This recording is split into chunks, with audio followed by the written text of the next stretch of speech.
Kembali lagi bersama channel kita semua. Jika Anda suka, jangan lupa komen, like dan subscribe, serta bila Anda berkenan, aktifin subtitlenya supaya ada tulisan teksnya. Kita langsung ke ceritanya. Perintah Kaisar Naga, Bab 6303-6306. Menegaskan wilayah klan hantu. Jami mencibir dalam hati. Masa ini akan hancur berantakan hanya dengan sedikit provokasi. Setelah mereka bertarung sampai mati, aula pengadilan dewa akan turun tangan untuk membereskan kekacauan dengan mudah. Karena tidak ada yang keberatan, kalau begitu. Sebelum dia selesai berbicara, tiba-tiba terdengar keributan dari dasar lubang itu. Sebuah kristal. Sebuah kristal yang sangat besar. Semua mata tertuju ke dasar lubang pada saat yang bersamaan. Tepat di tengah-tengah lubang api surgawi, di atas batu kaca terbesar, terdapat kristal api surgawi yang sangat besar. Benda itu lebih tinggi dari manusia, seluruhnya berwarna merah tua, dengan pola keemasan yang membentang di permukaannya, seperti matahari yang membeku. Napas semua orang menjadi lebih cepat. Kristal itu mengandung kekuatan spiritual elemen api, cukup untuk meningkatkan tingkat kultivasi seorang kultivator alam abadi agung sebanyak satu alam kecil. Itu harus menjadi milikku. Swoosh! Orang pertama yang bergegas keluar adalah seorang kultivator peringkat 2 di alam abadi agung dari klan binatang. Dia berubah menjadi seberkas cahaya dan melesat menuju dasar jurang, matanya dipenuhi gairah yang membara. Ia mengenakan baju zirah yang terbuat dari kulit binatang, otot-ototnya menonjol, dan ia memegang kapak tulang besar di tangannya. Ia tampak seperti binatang buas yang lepas kendali. Jangan pernah berpikir untuk memilikinya. Swoosh! Seorang kultivator iblis mengikuti dari dekat. Ia diselimuti energi iblis hitam, wajahnya kabur, hanya sepasang mata merah darah yang bersinar dalam kegelapan. Kecepatannya secepat hantu, tiba di kristal hampir setara dengan kultivator manusia binatang itu. Kristal itu milikku. Teriak kultivator manusia binatang itu sambil menebas kepala kultivator iblis itu dengan kapak tulangnya.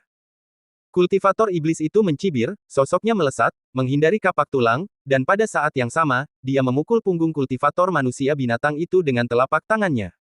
Energi iblis hitam menyerbu tubuh kultivator manusia binatang itu, mengikis daging dan darahnya.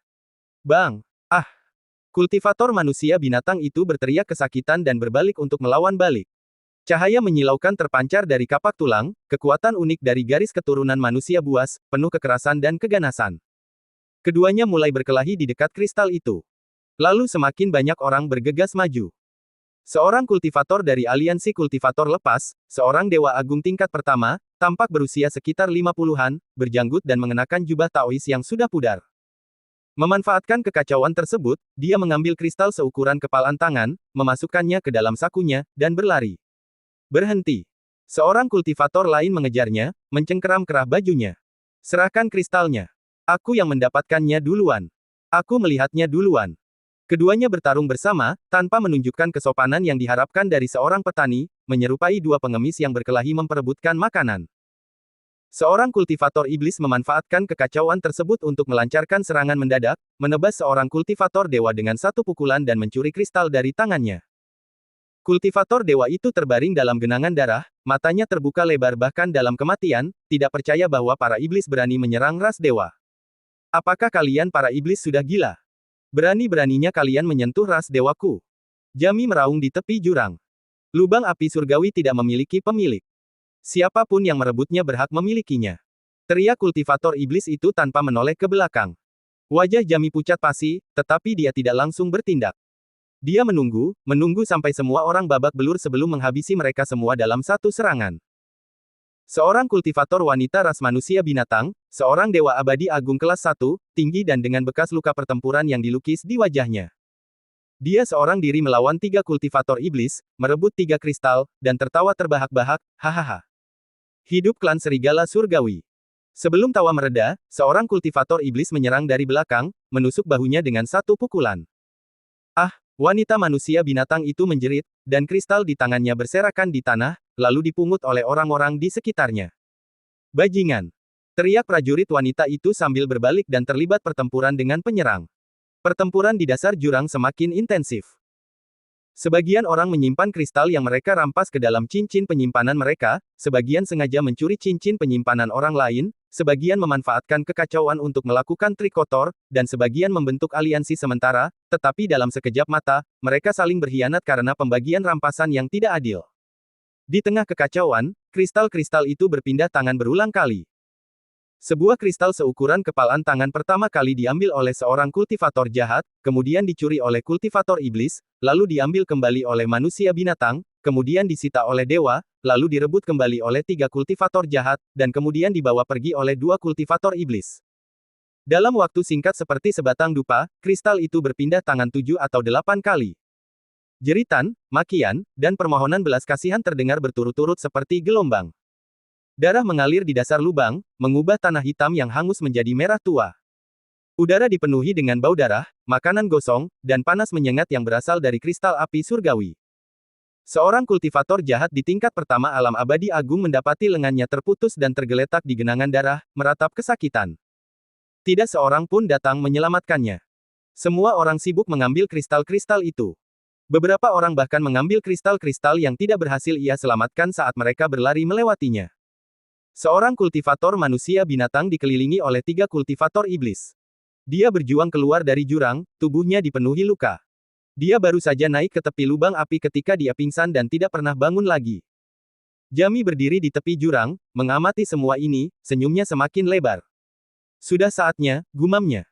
Dia mengangkat tangannya, dan para kultivator dewa di belakangnya serentak menghunus senjata mereka.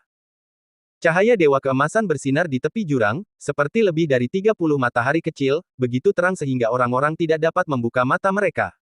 Turun dan usir semua orang. Bawa semua kristal itu bersama kalian. Baik.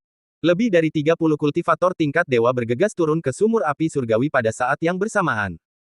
Ini urusan aula pengadilan dewa. Semuanya, mundur. Mereka yang tidak menyerah akan dibunuh tanpa ampun. Cahaya dewa keemasan meledak di dasar jurang, mengguncang berbagai kekuatan yang terlibat dalam pertempuran kacau itu hingga mereka terhuyung-huyung. Jami bertindak sendiri, menjatuhkan seorang kultivator manusia binatang tingkat pertama dari alam abadi agung ke tanah dengan satu pukulan telapak tangan. Tubuh kultivator manusia binatang itu bergoyang beberapa kali di udara sebelum membentur dinding lubang dengan keras disertai bunyi gedebuk. Benturan itu menciptakan kawah besar di dinding lubang, dan prajurit itu batuk darah lalu pingsan di tempat. Kamu, pemimpin ras binatang buas, seorang dewa abadi agung tingkat 3, sangat marah. Ia mengenakan jubah kulit serigala dan memiliki 3 bekas luka berdarah di wajahnya. Dia adalah Wolf Fang, seorang jenderal terkenal dari suku serigala surgawi. Wolf Fang mengarahkan kapak perangnya ke Jami, suaranya menggelegar seperti guntur, "Jami, kau sudah keterlaluan." Jami mencibir, "Aku sudah keterlaluan. Sudah kubilang, lubang api surgawi adalah wilayah ras dewaku. Jika kau tidak mendengarkan, jangan salahkan aku kalau bersikap kasar." Dia mengulurkan telapak tangannya, dan cahaya dewa keemasan itu berubah menjadi tangan raksasa, menekan Wolf Fang. Jami menutupi langit dan matahari, sehingga area luas di dasar lubang itu tertutup bayangan. Wolf Fang mengertakkan giginya dan menerima serangan itu secara langsung. Cahaya merah darah yang menyilaukan menyembur dari kapak perangnya, kekuatan garis keturunan klan serigala surgawi, mengerikan dan ganas. Ledakan. Kedua kekuatan itu bertabrakan, melepaskan raungan yang memekakkan telinga. Tanah di dasar lubang itu runtuh membentuk kawah besar, dengan puing-puing beterbangan kemana-mana dan asap mengepul.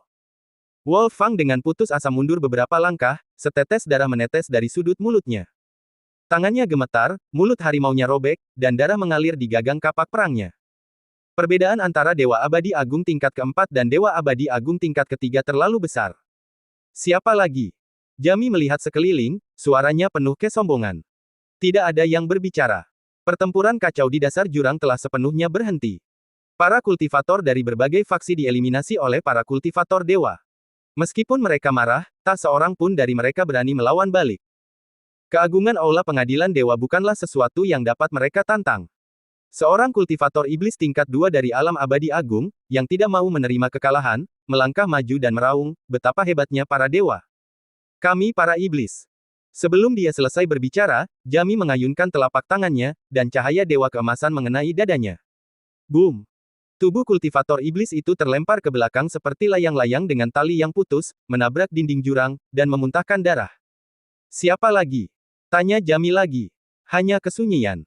Keheningan yang mencekam. Semua orang menundukkan kepala, tidak berani menatap mata Jami. Kepalan tangan mereka terkepal begitu erat hingga berdengung, gigi mereka bergemeletuk, tetapi tak seorang pun dari mereka berani melangkah maju. Jami mengangguk puas. Dia berjalan menuju kristal terbesar, mengulurkan tangan dan menyentuhnya, matanya dipenuhi keserakahan. Pola-pola keemasan mengalir di permukaan kristal, dan panas yang menyengat menyebar dari telapak tangannya ke seluruh tubuhnya, membuatnya merasa seolah setiap pori di tubuhnya bersorak gembira. Bagus sekali, gumamnya. Tuan Aula pasti akan menyukainya. Tepat ketika dia hendak meraih cincin penyimpanannya untuk menempatkan kristal itu, sebuah suara terdengar dari tepi jurang. Letakkan itu. Suaranya tidak keras, tetapi terdengar jelas oleh telinga semua orang. Semua mata tertuju ke tepi jurang pada saat yang bersamaan. Seorang pemuda berjubah biru muncul dari balik batu. Sebilah pedang tergantung di pinggangnya, bilahnya retak di beberapa tempat, seolah-olah telah melewati pertempuran sengit. Wajahnya tampak tenang, tetapi matanya sedingin pisau. Di belakangnya mengikuti seorang wanita berbaju putih, dengan ekspresi dingin, rambut hitam legam panjang, dan cahaya biru es samar yang mengelilinginya. Dia berdiri di sana, seperti bunga teratai putih di puncak gunung bersalju, murni dan mulia. Jami menyipitkan matanya. Seorang kultivator manusia. Dia menatap Dev dari atas ke bawah, lalu mencibir, "Kau ini siapa? Berani-beraninya kau memerintahku." Dev tidak menjawab. Dia berjalan menuruni tepi tebing, selangkah demi selangkah, dengan tenang. Langkah kakinya bergema di dalam lubang api surgawi yang sunyi, setiap langkah terasa seperti pukulan ke jantung. Para kultivator di dasar lubang secara otomatis memberi jalan kepada mereka. Mereka tidak mengenal pemuda itu, tetapi mereka dapat merasakan aura yang meresahkan di sekitarnya. Aura itu bukanlah penekanan pada tingkat kultivasi, melainkan sesuatu yang lebih mendasar. Seperti musuh alami, seperti takdir, seperti semacam eksistensi yang tidak dapat mereka pahami. Dev berjalan menuju Jami dan berhenti. Jarak antara keduanya tidak lebih dari 3 kaki. Dev lebih pendek setengah kepala dari Jami, dan tingkat kultivasinya juga satu alam lebih rendah. Namun, berdiri di sana, dia tampak seperti dewa yang memandang rendah semua makhluk hidup, sementara Jami tampak sekecil semut di hadapannya. Ku bilang, letakkan itu. Suara Dev tetap tenang, tetapi setiap kata menghantam hati Jami seperti pukulan palu. Ekspresi Jami berubah. Dia bisa merasakannya.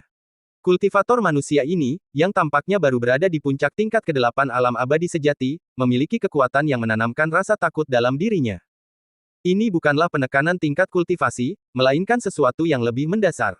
Cahaya dewanya benar-benar bergetar di hadapan orang ini. Itu seperti tikus bertemu kucing, seperti kegelapan bertemu cahaya. "Siapa? Siapa kau?" Suaranya sedikit bergetar. Dev tidak menjawab. Dia mengangkat tangan kanannya, dan bola api mengembun di telapak tangannya. Warna nyala api terus berubah, merah tua, kuning oranye, putih emas, biru tua, dan transparan. Setiap warna mewakili sumber kekuatan nyala api yang berbeda. Mereka saling terjalin, menyatu, dan berputar di telapak tangan Dev, akhirnya berubah menjadi nyala api baru yang terjalin dengan warna ungu dan emas. Api kekacauan.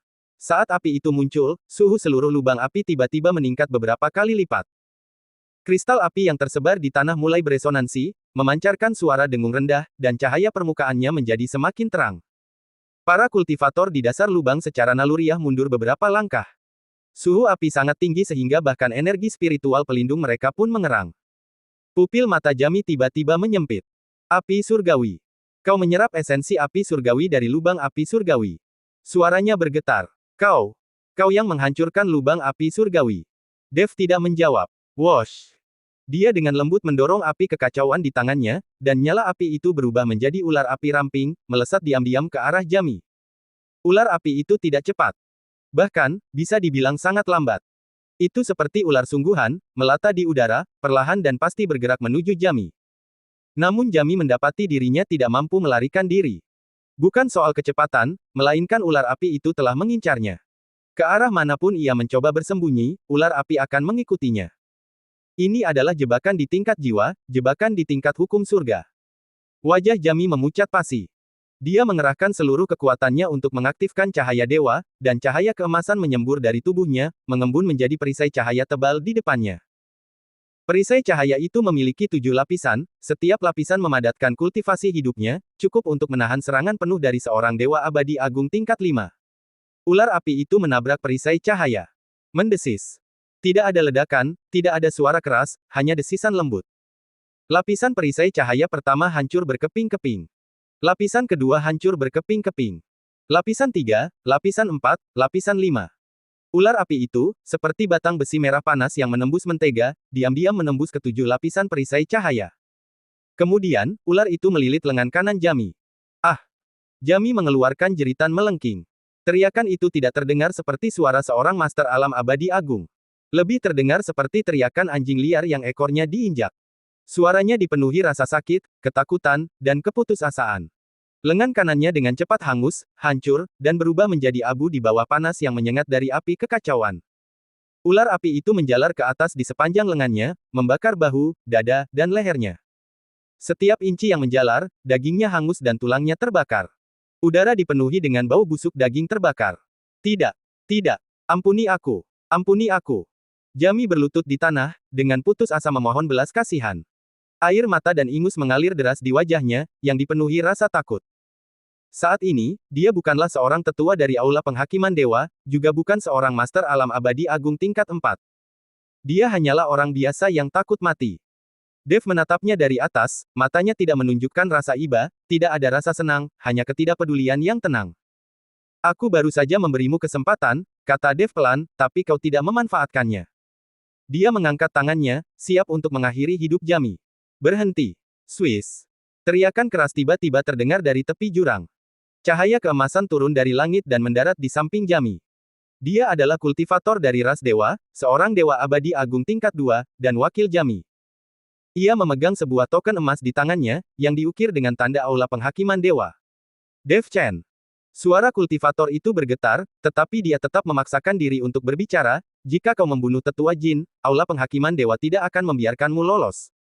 Ketua Aula adalah Dewa Abadi Agung tingkat 8. Kau tidak boleh menyinggung perasaannya. Dev meliriknya. Lalu dia tersenyum. Senyum itu sangat tipis, saking tipisnya hingga hampir tak terlihat. Namun pada saat ini, semua orang merasakan hawa dingin yang menjalar dari telapak kaki hingga ke puncak kepala mereka. Alam Dewa Abadi Agung tingkat 8. Suara Dev terdengar tenang. Aku tidak boleh menyinggung perasaannya. Dia mengangkat tangannya dan memukul dengan telapak tangannya. Tubuh kultivator itu seperti dihantam gunung. Dia terlempar ke belakang, terombang-ambing di udara lebih dari selusin kali sebelum menabrak dinding lubang dengan keras. Dinding lubang itu hancur berkeping-keping, menciptakan kawah besar. Tubuh kultivator itu tertancap di dinding lubang, memuntahkan darah, dan dia pingsan di tempat. Siapa lagi? Dev melihat sekeliling. Tidak ada yang berbicara. Semua kultivator dewa menundukkan kepala, tidak berani menatap matanya. Jami berlutut di tanah, gemetaran seutuhnya. Lengan kanannya telah hilang sepenuhnya, dan luka di bahunya hangus hitam, dengan bau daging terbakar memenuhi udara. Wajahnya pucat pasi, dan dahinya dipenuhi keringat dingin. Pergi! Teriak Dev. Jami bergegas berdiri dan memimpin para kultivator dewa untuk mundur dengan tergesa-gesa. Dia bahkan tidak berani menoleh ke belakang. Lubang api surgawi itu menjadi sunyi. Keheningan yang mencekam. Semua orang menatap Dev, mata mereka dipenuhi dengan keterkejutan dan ketakutan. Bahkan seorang tetua Dewa Abadi Agung tingkat 4 dari ras dewa pun tidak mampu menahan satu gerakan pun darinya. Bahkan kultivator Dewa Abadi Agung tingkat 2 pun tidak mampu menahan satu pun serangan telapak tangan darinya. Orang macam apa sebenarnya orang ini? Tetua dari aliansi kultivator lepas, O'Connell Feng, adalah orang pertama yang bereaksi. Dia menarik napas dalam-dalam dan mencoba membuat suaranya yang gemetar terdengar lebih tenang. Dia telah hidup selama ribuan tahun dan menyaksikan badai yang tak terhitung jumlahnya, tetapi apa yang dilihatnya hari ini masih membuat jantungnya berdebar kencang. Rekan Taois, ia melangkah maju, membungkuk dengan hormat, dan berkata dengan sedikit sanjungan dalam suaranya, terima kasih telah mengusir orang-orang dari ras dewa untuk kami. Saya O'Connell Feng, seorang tetua dari aliansi kultivator lepas. Bolehkah saya menanyakan nama Anda yang terhormat, rekan Taois? Dev meliriknya, Dev Chen. O'Connell terdiam sejenak, lalu ekspresinya berubah drastis. Dev Chen. Orang yang menghancurkan Aula Dewa dan Kuil Dewa di surga ke-14. Dev tidak menjawab maupun membantahnya. Dia tidak pernah menyangka bahwa berita tentang dirinya di surga ke-14 akan sampai ke surga ke-15. Ekspresi O'Connell berubah beberapa kali sebelum akhirnya menampilkan senyum cerah. Senyumnya tampak terlalu tulus, dengan kerutan yang terbentuk di sudut matanya. Jadi, kau rekan Taois Dev Chen. Aku sudah banyak mendengar tentangmu. Rekan Taois, kau telah mencapai kultivasi seperti ini di usia yang begitu muda, masa depanmu pasti tak terbatas. Aliansi kultivator lepas menyambutmu untuk mengunjungi kami kapan saja. Saudara Taois Chen. Seorang manusia binatang bertubuh kekar melangkah maju dan menyatukan kedua tangannya memberi hormat. Dia tinggi dan berotot, dengan 3 tanda berdarah yang dilukis di wajahnya. Dia adalah Wolf Fang, seorang jenderal pejuang dari klan Serigala Surgawi. Suaranya menggema seperti guntur, membuat telinga semua orang berdengung. Aku Wolf Fang, tetua dari suku Serigala Surgawi klan Serigala. Terima kasih atas bantuan Anda. Jami itu terlalu sombong. Jika bukan karena campur tangan Anda, saudara-saudara kami di suku Serigala Surgawi akan menderita kerugian besar hari ini. Jika Anda membutuhkan sesuatu di masa mendatang, silakan datang ke suku Serigala Surgawi untuk menemuiku. Saudara Taois Chen. Seorang kultivator iblis juga muncul.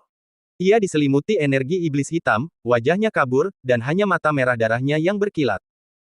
Suaranya dalam dan dingin, tetapi ia berhasil menyelipkan sedikit niat baik. Aku adalah Shadow Knife, seorang pengurus istana bayangan klan iblis. Aku telah lama mengagumi namamu. Kekuatan kekacauanmu memang pantas kau miliki. Dalam sekejap, berbagai faksi mulai berusaha mengambil hati Dev. Satu demi satu, para kultivator melangkah maju, memperkenalkan diri, menyerahkan kartu nama mereka, dan mengundang Dev untuk mengunjungi wilayah mereka. Saudara Taois Chen, saya Cherny King, seorang tetua dari Sekte Awan Biru Ras Manusia. Ini adalah kartu nama Sekte Awan Biru kami.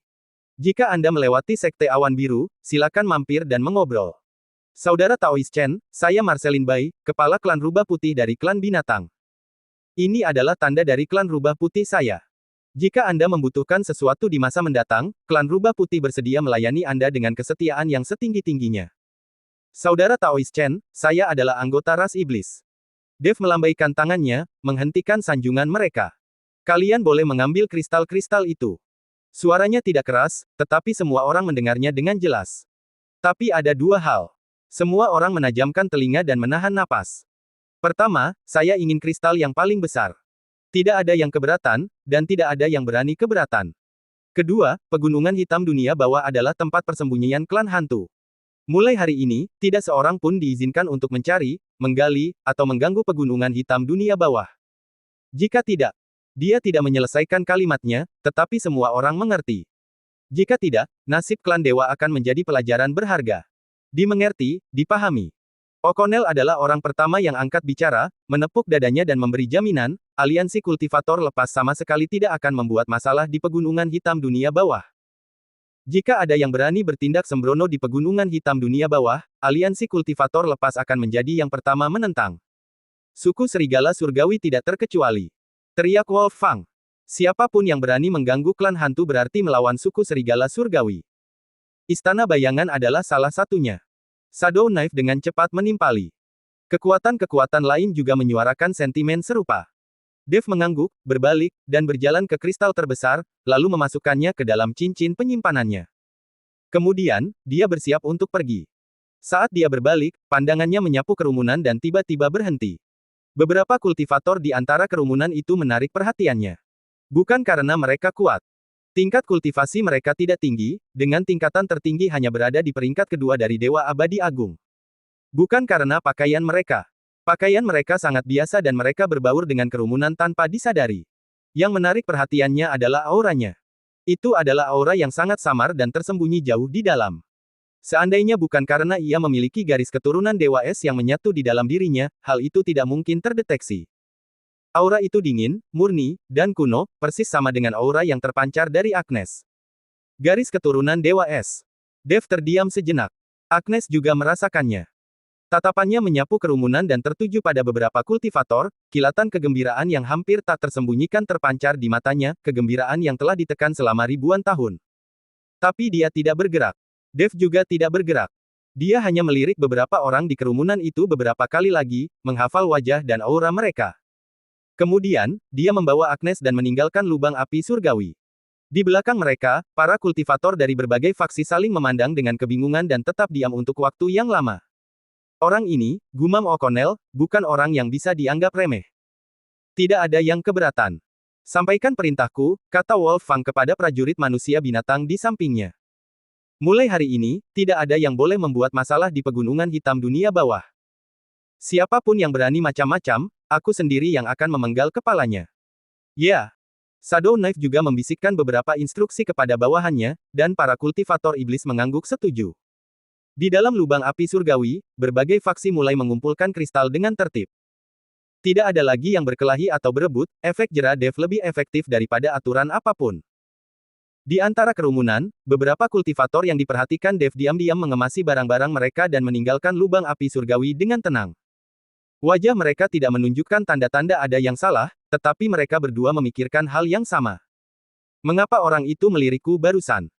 Dev dan Agnes sedang dalam perjalanan kembali ke kerajaan bulan hitam.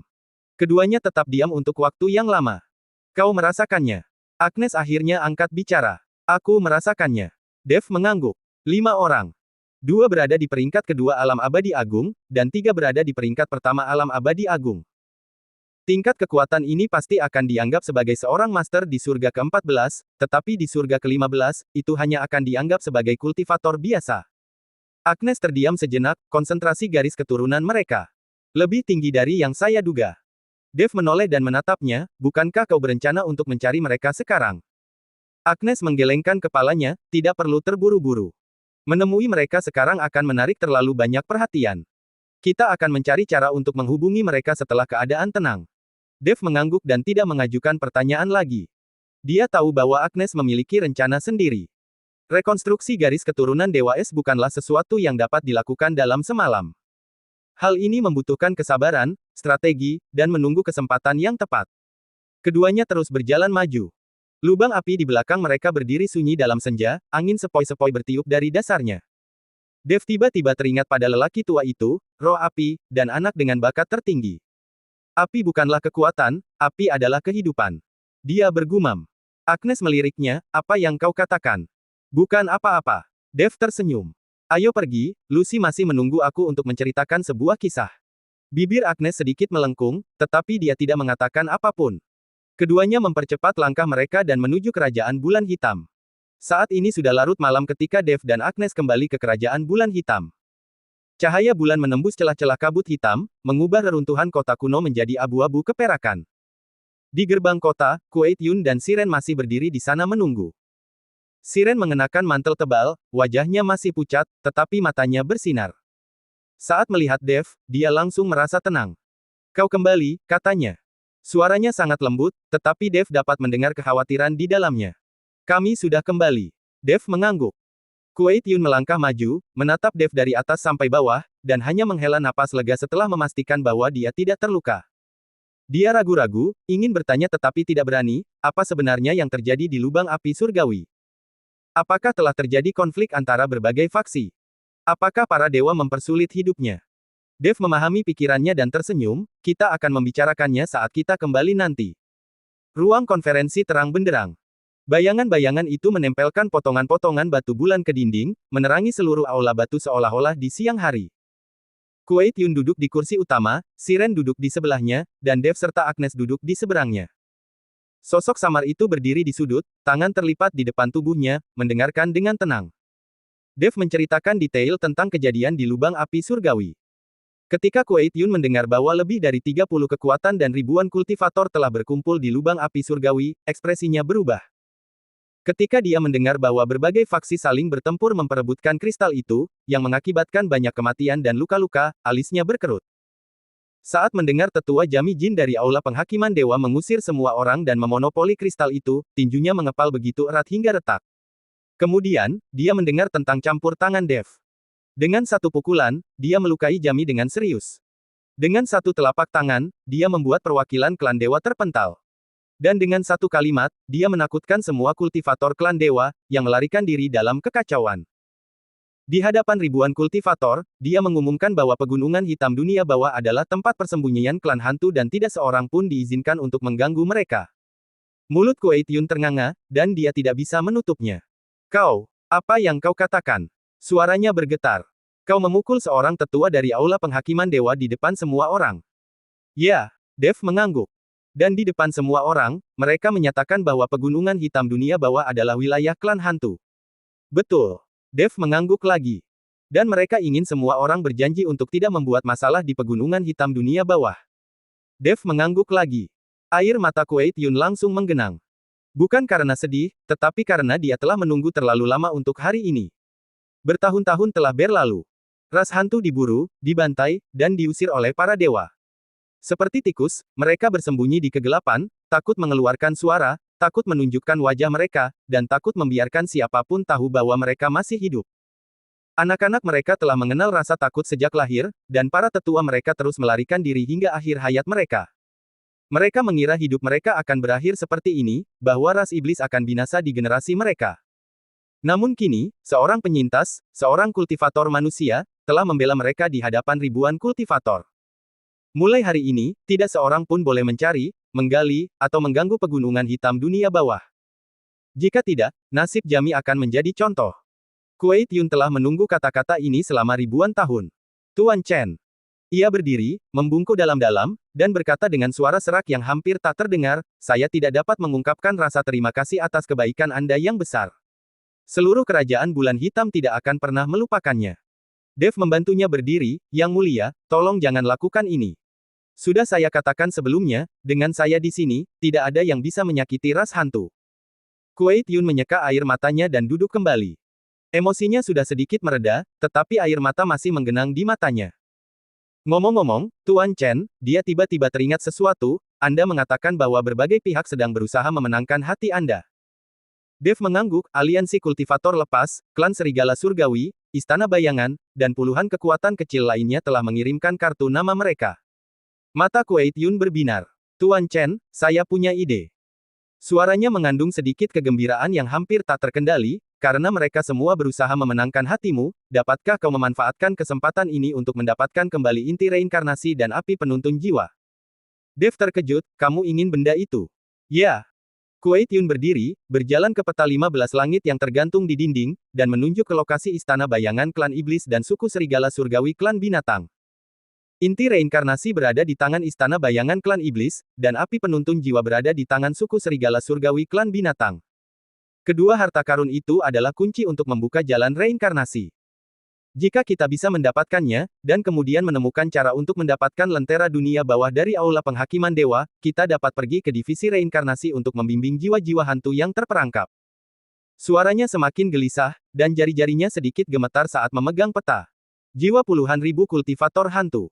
Jika kita dapat membangkitkan mereka, ras hantu akan memiliki harapan. Bukan hanya harapan untuk bertahan hidup, tetapi harapan yang nyata dan terhormat untuk bertahan hidup. Dev terdiam sejenak, menatap dua tanda di peta itu. Baiklah. Aku akan mengambilnya. Dev mengangguk. Mata Kuei Tiun kembali memerah. Tuan Chen, Anda harus berhati-hati. Baik iblis maupun manusia binatang tidaklah baik.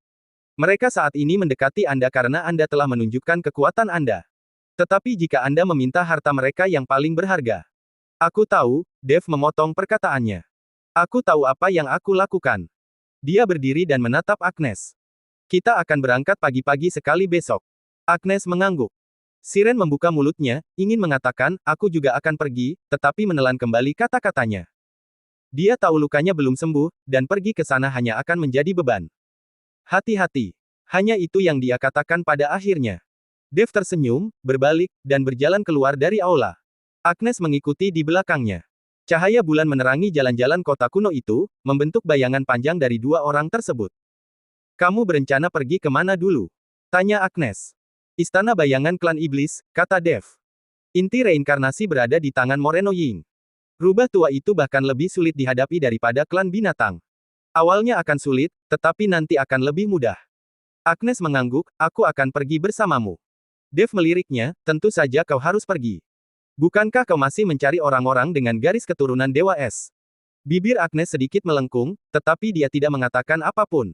Keduanya berjalan berdampingan di bawah sinar bulan, menuju istana batu. Di belakang mereka, lampu di ruang sidang perlahan meredup. Kota kuno itu sunyi dalam keheningan malam, seperti monster yang sedang tidur. Kota kuno kerajaan bulan hitam diselimuti campuran kabut hitam dan cahaya bulan, dan semuanya sunyi. Dev tidak tidur. Ia duduk bersila di atas ranjang di aula batu, dan energi kacau berwarna ungu perlahan mengalir di sekelilingnya, membuat seluruh aula batu tampak seperti mimpi. Sejak menyerap esensi api surgawi di sumur api surgawi, kultivasinya telah menembus puncak tingkat ke-8 alam abadi sejati, hanya selangkah lagi untuk mencapai tingkat ke-9. Namun ia tahu bahwa langkah ini tidak dapat diambil dengan menyerap kekuatan eksternal. Hal itu membutuhkan pemahaman yang mendalam dan kendali sempurna atas kekuatan diri sendiri. Dia memejamkan mata dan memusatkan kesadarannya ke dalam tubuhnya. Di dalam dantiannya, kekuatan kekacauan perlahan berputar seperti pusaran ungu. Di tengah pusaran, nyala api bercampur emas dan ungu menyala tanpa suara. Itulah api kekacauan, api baru yang menggabungkan esensi api surgawi, asal mula api pamungkas, dan kekuatan kekacauan. Bersambung.